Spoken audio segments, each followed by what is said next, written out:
whoever loves his life loses it. Whoever hates his life in this world will preserve it for eternal life. Jesus seems to have things backward. If someone truly loves something, they will protect it.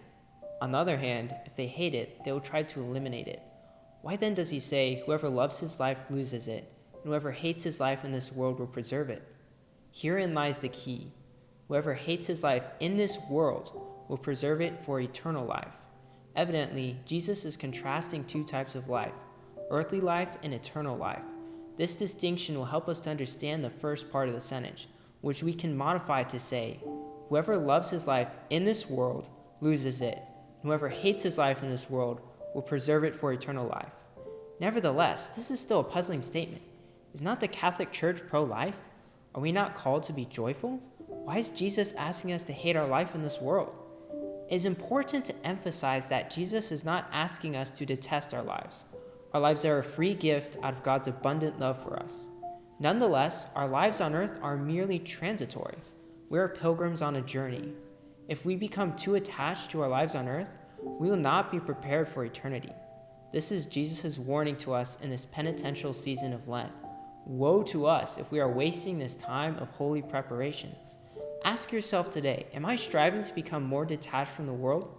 Here are 3 practical tips to help you become more detached. First, if you are not already praying at least 15 minutes a day, why not start now? Prayer is absolutely essential for the spiritual life. Jesus says, without me you can do nothing. So how can we expect to grow in holiness without prayer? A good prayer to start with is the Rosary, because it is the prayer Mary herself recommends. If you don't know how to pray the Rosary, you can easily find tutorials online. Second, you can start doing a daily particular examen. How this works is, first, you identify one of your main vices. This vice will now be the target of your attacks. Stop 3 times a day, once before breakfast, once after lunch, once after dinner, and examine whether you have fallen into that sin. Acknowledge where you have failed, ask for God's mercy, pray for the grace to do better, and make a mental note of how you can avoid this sin in the future. Thus, you'll be constantly fighting against that particular vice with the power of God's grace, and it will eventually be destroyed. Third, consider consecrating yourself to Mary. Why? She lived a life of perfect detachment, loving her Son above everything else. In addition, she can teach you this detachment with such maternal sweetness that you'll make such rapid progress under her guidance.